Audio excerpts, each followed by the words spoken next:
Clippers trust Paul George going forward? I don't know what the Clippers going to do, but I'm telling you, I ain't trust him until I see the playoff. Now, he doesn't call himself regular season P. Did he call himself regular season P, or he called himself playoff P? Because if you go back and look at his history over the last 5 years, you look at his last 2 years in Indy and see what happened. You look at his 2 years in OKC and see what happened. Look at last year at the Clippers and see what happened. Playoff P.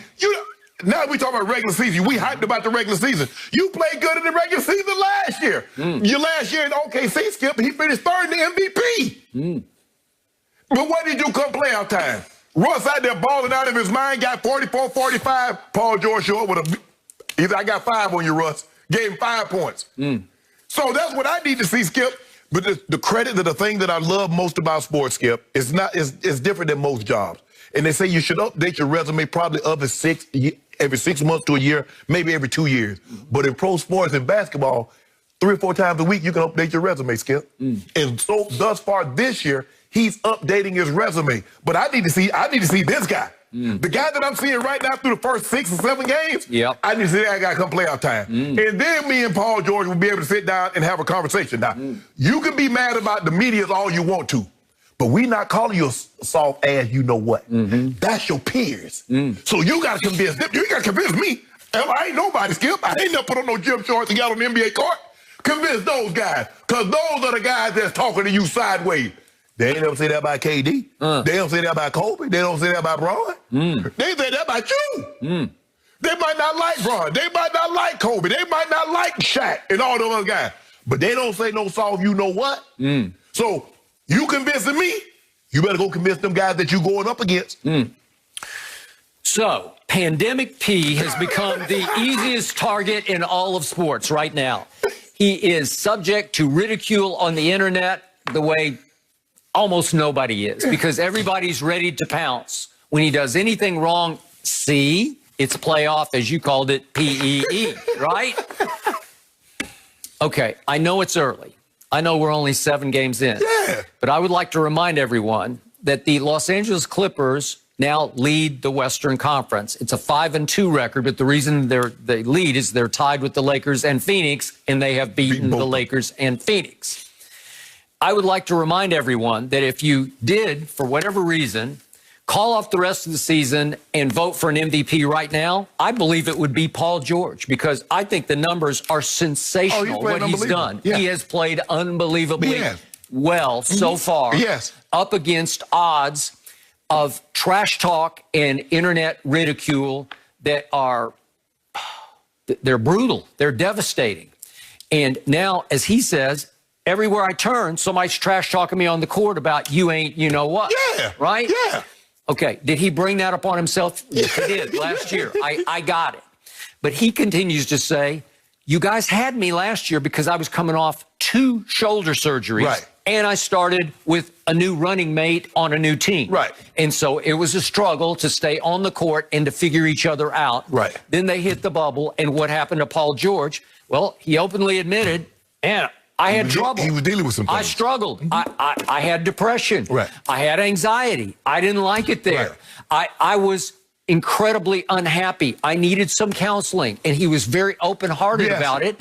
And the guys on TNT, the whole crew, they were all over him about it, because you can't show, they said, that kind of weakness in the bubble in the playoffs. And to your point, when it was winning time, he was losing.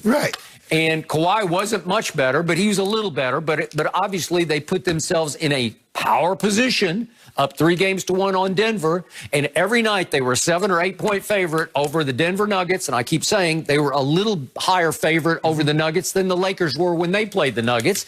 And yet they could not close with a 12-point lead and a 15-point lead and a 19-point lead. They could not close 3 straight games. And he was a culprit, certainly. Kawhi was certainly in Game 7 he probably worse. Kawhi was awful the other night too. Okay, but they are still 5-2. And if I look at these numbers, he has, I know it's early, but his PER is a career best 25. He's averaging a career best 25 points a game. He's shooting a career best 51% from the field, a career best 49% from 3. And by the way, he's made 33s. That leads the NBA so far. That'll work.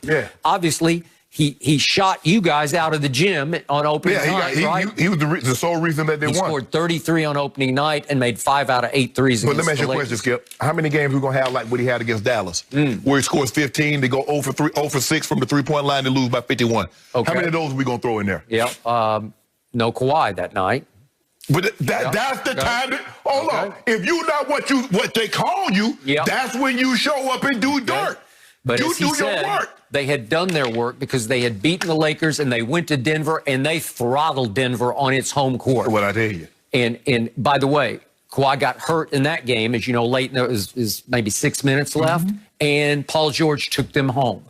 And he was really good in that game because he had 9 assists and 5 out of 9 from 3. Okay, that'll work. Right. And then he said they were given Christmas Day, the day after Christmas, when they went home, and they just took the afternoon. Remember, they had early tip at 12:30 p.m. tip here, obviously, and they didn't show up.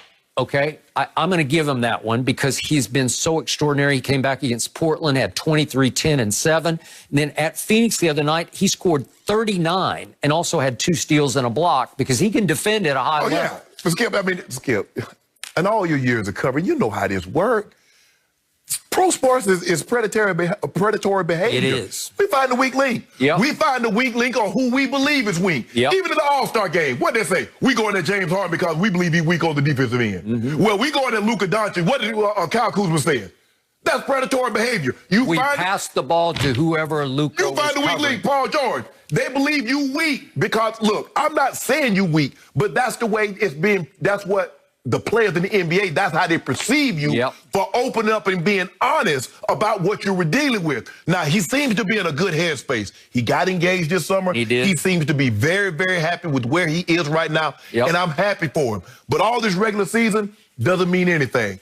You gave yourself the name Playoff P, not regular season P. So we need to see playoff. We need to see this guy right here in the playoffs. Then you can start to quell some of those voices by calling you soft and saying, oh, you know, you're not what you think. Okay, I got it. And I am with you on this. I just like where he's heading. I like his new body language. I like what he's saying in response. You guys had me last year, but I'm back now, and I'm happy now. I'm good. Skip, you remember? I'm healthy. Skip, you remember how he came back last year? The first couple of games, either 35, 36 points. He was just lighting people up. In the playoffs, Skip, that's what you make it, Skip. The regular season, every great player, when you look at Magic, Kobe, Shaq, LeBron, it's all about the playoffs. Okay, I got it. What have I always told you about that guy? Occasionally I've called him Paul George. It's George Paul, right? He is a complimentary superstar, but he is a star. And this team will go as far as Kawhi Leonard takes this team ultimately, but I believe that he will be there. And I think he is trustable in the playoffs as a complimentary star. Is he going to have an off night? Yes, he is. They all do. Everybody of course. Okay, but in the end, I believe he has enough star power to him that I would trust that this team can go all the way. Yeah, of course, Skip. Anytime you have 2 guys, if one is off, the other have to bring up the load. If AD was off, Bron could bring the load up. If Bron is off, AD could do it. You look at the Nuggets. If Joe was having an off night, Murray go crazy. Murray having off, Yoke goes crazy. Well, when Kawhi was off, Paul wasn't to be found. So now, that's why people are like, hold on, bro. They gave up all this for you. That's what you're supposed to do. That's supposed to be your role now.